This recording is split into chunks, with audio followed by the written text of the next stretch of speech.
जय शनिदेव। प्रिय दर्शकों, मैं राजेश जोशी आपका ज्योतिष जागृति केवल सत्य कार्यक्रम में आज फिर से स्वागत करता हूं। प्रिय दर्शकों, जैसा कि आप जानते हैं, हमारी चर्चा हमारी लगन कुंडली के नवमेश को लेकर चल रही है, यानी नवम भाव के स्वामी को लेकर चल रही है।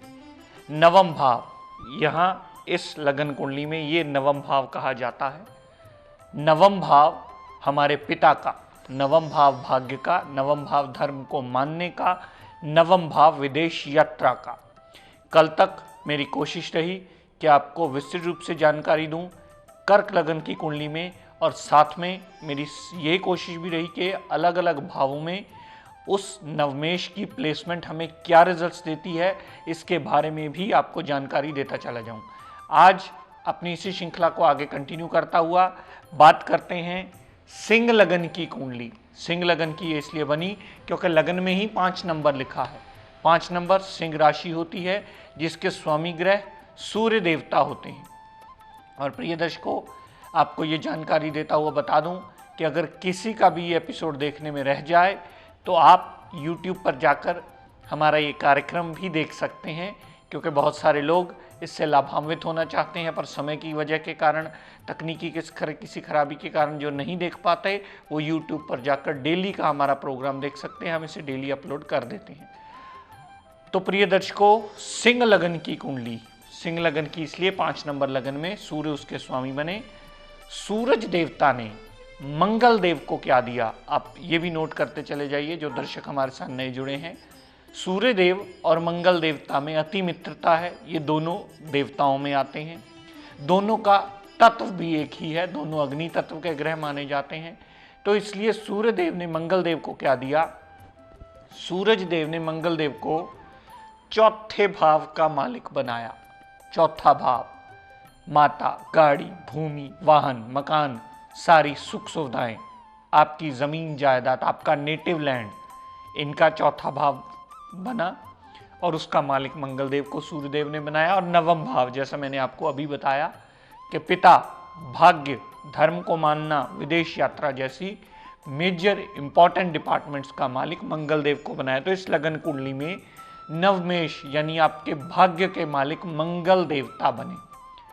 प्रिय दर्शकों, मंगल देवता अलग अलग भावों में हमें क्या रिजल्ट्स देने वाले हैं, आइए इसकी विस्तृत रूप से जानकारी आपको देता हूं। लेकिन उससे पहले साथ में ये बता दूं, जितना भी फलादेश मैं कहूंगा उससे आप ये स्वयं कुंडली देखकर निर्णय कर लीजिएगा कि उसमें कितने प्रतिशत आप पर ये अप्लाई होने वाला है। उसका सबसे मुख्य कारण ये है, जितने प्रतिशत मंगल में डिग्री वाइज बलाबल होगा उतने प्रतिशत ही मंगल देवता के रिजल्ट उस भाव के आपको मिलेंगे।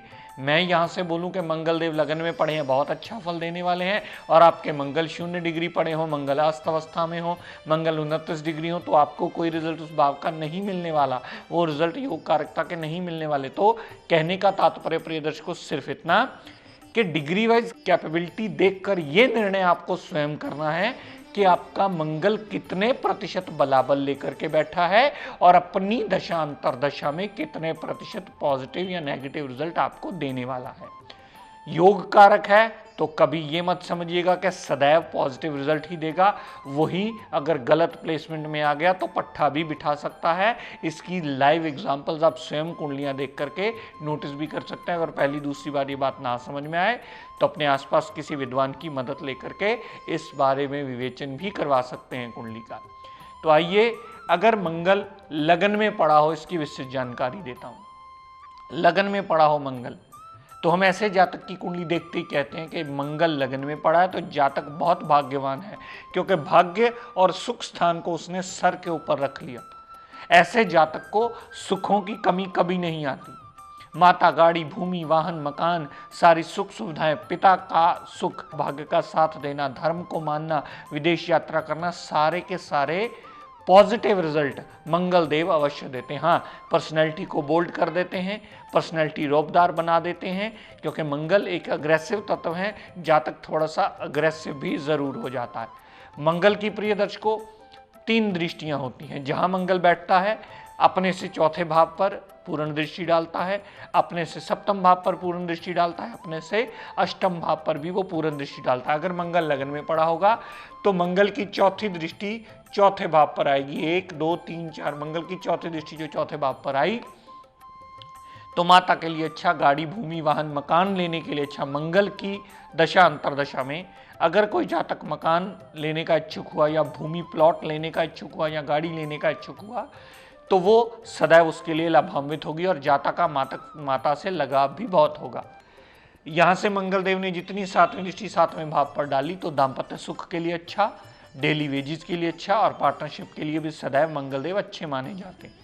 यहाँ से मंगल देव ने जितनी आठवीं दृष्टि आठवें भाव पर डाली तो जातक अपने हार्डवर्क से, अपने भाग्य के बल पर, अपनी मेहनत से अपने ऑब्स्टेकल्स को दूर अवश्य कर लेता है। तो मंगल यहाँ उसे पूर्णतः लाभान्वित करते मिलते हैं। दर्शकों, यही मंगल अगर कुंडली के दूसरे भाव में पड़े हुए, दूसरे भाव में, कुंडली के दूसरे भाव में, वो परिवार का साथ देने वाला जातक होगा, परिवार की केयर करने वाला होगा, परिवार का सुख उसे मिलेगा, धन का आगमन उसके साथ होता रहेगा। हाँ, वाणी थोड़ी सी उग्र होना एक स्वाभाविक सी बात है क्योंकि मंगल एक अग्रेसिव प्लैनेट माना जाता है। तो सेकंड हाउस में मंगल देवता का पड़ा होना वाणी को अग्रेसिव कर देता है, लेकिन ओवरऑल वो हमेशा फायदा ही देता है। यहाँ से मंगल ने चौथी दृष्टि जो पंचम भाव पर डाली तो माइंड को अग्रेसिव करना, लेकिन साथ साथ पुत्र प्राप्ति का योग बनाना, हायर एजुकेशन का योग बनना, संतान सुख से परिपूर्ण होना, लव रोमांस में कामयाबी मिलना, अनसर्टेन गेन्स मिलना, संतान सुख से परिपूर्ण होकर माइंड और विल पावर का बहुत ज़्यादा स्ट्रेंथ में होना, ये सारे पॉजिटिव रिजल्ट मंगल देव अवश्य देते हैं। यहाँ से मंगल देव ने सातवीं दृष्टि जितनी आठवें भाव पर डाली तो जातक अपने हार्डवर्क से अपने ऑब्स्टेकल्स को रिमूव जरूर कर लेता है, अपने से दूर अवश्य कर लेता है और जल्दी हिम्मत नहीं हारता। यहाँ से अष्टम दृष्टि मंगल ने जो नवम भाव पर डाली तो भाग्य भाव पर ओन साइन की दृष्टि पड़ना जातक को कहीं ना कहीं भाग्यवान बनाती है और भाग्य सदैव उसका साथ देने वाला होता है। जातक एक काम करने के पीछे भागता है तो भाग्य सदैव उसका साथ देकर उसके साथ चलता है, उसके लिए उसे बहुत ज़्यादा खपना नहीं पड़ता, तो जातक को भाग्यवान माना जाता है। दर्शकों, यही मंगल देव अगर कुंडली के तीसरे भाव में पड़े हों, तीसरा भाव मंगल देव का कारक भाव माना जाता है। यहां पर मंगल योग कारक नहीं रहते क्योंकि अपने कारक भाव में तो है, लेकिन यहां पर जब भी मंगल की दशा अंतरदशा चलती है तो जातक की फजूल की मेहनत बढ़ती है, जातक का हार्डवर्क बढ़ता है, जातक का खपना बढ़ता है, जातक छोटे भाई बहनों के लिए आउट ऑफ द वे जाकर भी काम करता है। लेकिन यहाँ मंगल कभी प्रॉपर पूर्णता आउटपुट सही रेशो में देने के काबिल नहीं बनते। यहाँ जातक पराक्रमी होता है, जातक को ज़्यादा मेहनत करनी पड़ती है, ज़्यादा भाग दौड़ करनी पड़ती है। तो मंगल तो दर्शकों वही है, लेकिन तीसरे भाव में अपने कारक भाव में आने के बाद भी वो रिजल्ट में उतने पॉजिटिविटी नहीं दे पाता। ऐसे जातक ही हमारे पास फिर कुंडली लेकर के आते हैं, बोलते हैं जी हमारा दशा तो योग कारक की चल रही है, लेकिन हमारी ज़िंदगी में खपना नॉर्मल से कई गुना ज़्यादा है। हम सुबह 8 बजे निकल जाते हैं, रात को 10 बजे घर आते हैं, लेकिन फिर भी हमारे घर में बहुत ज़्यादा बरकत का माहौल नहीं रहता, हम हैंड टू माउथ ही रह जाते हैं। क्यों?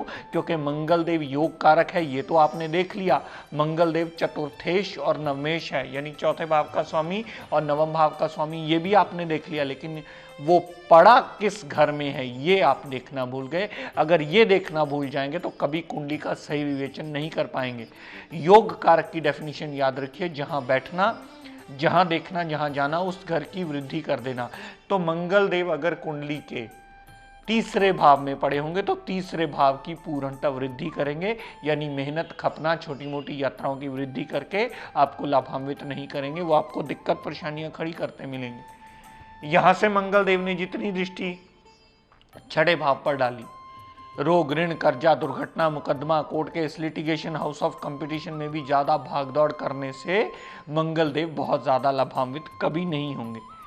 यहाँ से मंगल देव ने सातवीं दृष्टि जो नवम भाव पर डाली तो जातक का भाग्य उसका साथ देने वाला होगा, लेकिन उतना नहीं कि आपको प्रॉपर रिजल्ट दे पाए। कहीं ना कहीं आपकी इनपुट में और कहीं ना कहीं आपकी आउटपुट में कोई ना कोई कमी ज़रूर रखेगा, जिसकी वजह से आपको प्रॉपर रिजल्ट नहीं मिल पाएंगे। यहाँ से मंगल देव ने 8वीं दृष्टि जो कर्म भाव पर डाली, कर्म भाव पर डाली हुई दृष्टि मंगल देवता की हमेशा आज जातक को आजीवन कर्मशील ही बनाई रखेगी। जातक को हर कार्य के लिए जरूरत से ज्यादा भाग दौड़ करनी पड़ेगी, उसके बाद ही उसका कार्य संपन्न हो पाएगा। दर्शकों, यही मंगल अगर चौथे भाव में पड़े हो, चौथे भाव में ओन साइन के केंद्र में अपनी ही साधारण राशि में, तो वो रुचक नाम का पंच महापुरुष योग बना लेते हैं। माता, गाड़ी, भूमि, वाहन, मकान, सारी सुख सुविधाओं से जातक को संपन्न जरूर करते हैं। अगर किसी जातक का मकान बनने वाला है और मंगल की दशा अंतरदशा आ गई है, तो मंगल की दशा अंतरदशा में वो मकान बना करके या प्लॉट लेकर के या गाड़ी, भूमि, वाहन लेने में जितना भी आपको सहायक हो पाएगा, वो सदैव आपको पॉजिटिव रिजल्ट ही देता मिलेगा। क्योंकि रुचक नाम का पंच महापुरुष योग बना है और वो पंच महापुरुष योग आपको पूर्णता रिजल्ट देता मिलेगा। लेकिन प्रिय दर्शकों, एक बात याद रखिएगा, उतने प्रतिशत आपको रिजल्ट मिलेगा जितने प्रतिशत मंगल देवता में डिग्री वाइज बलाबल होगा और आपको रिजल्ट देने की क्षमता होगी। यहां से मंगल देव ने जितनी चौथी दृष्टि 7वें भाव पर डाली, तो पार्टनरशिप के लिए अच्छा, डेली वेजेस के लिए अच्छा, पार्टनरशिप डेली वेजेस के साथ साथ दाम्पत्य सुख के लिए भी बहुत लाभान्वित होगा। यहां से मंगल देव ने जितनी दृष्टि 10वें भाव पर डाली, तो जातक कर्मशील होगा, कामकाज के लिए एडवांटेज मिलेंगे, कामकाज भागदौड़ करके करने वाला होगा, कामकाज से पीछे नहीं हटने वाला होगा, जातक बहुत ज्यादा हिम्मत वाला काम करने में भी एडवांटेज गेन जरूर कर लेगा। यहां से जितनी दृष्टि 8वीं लाभ भाव पर डाली, यानी 11वें भाव पर 8वीं दृष्टि मंगल देवता की पड़ी, तो बड़े भाई बहन की पूर्ण सपोर्ट मिलेगी, लाभ कहीं ना कहीं से आता रहेगा। और जातक को छोटी मोटी अगर हेल्थ प्रॉब्लम हुई तो मंगल की ही दशा अंतरदशा में वो चली अवश्य जाएगी, क्योंकि मंगल अगर चौथे भाव में बैठा है तो चौथे भाव संबंधी एडवांटेज, 7वें भाव संबंधी एडवांटेज, 10वें भाव संबंधी एडवांटेज, और यहां से दृष्टि डाली तो 11वें भाव संबंधी भी पूर्णता एडवांटेज के ही फल देता आपको मिलेगा। तो मंगल देव प्रिय दर्शकों वही है, लेकिन उसके अलग अलग भावों में अलग अलग रिजल्ट्स हमें देखने को मिल सकते हैं, और ये आप कुंडली टू कुंडली देख भी सकते हैं कि आपका मंगल पड़ा कहाँ है और वो कैसे रिजल्ट्स देने में आपको सक्षम है। तो प्रिय दर्शकों, आज का टिप ऑफ द डे देता हूं, नोट कर लीजिए।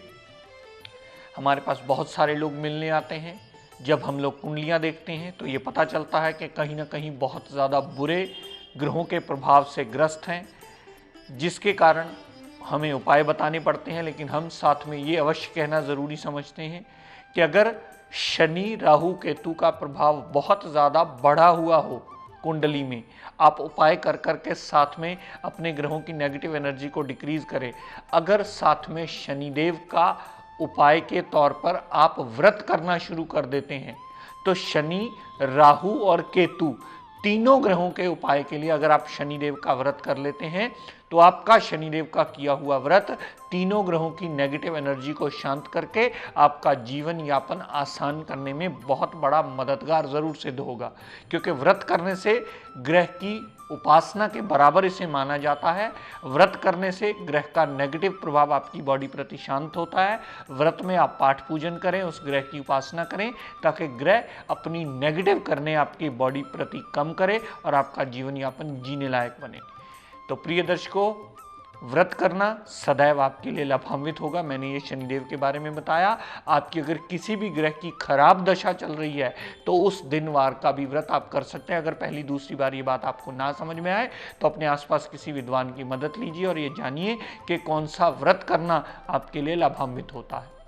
तो प्रिय दर्शकों, आज अपनी वाणी को यहीं विराम देता हुआ, हम सब के लिए मंगल कामना करता हुआ, शनिदेव से ये प्रार्थना करता हूँ कि हे शनिदेव, हम सब पर अपनी कृपा दृष्टि दया दृष्टि सदैव बनाए रखें। जय शनिदेव।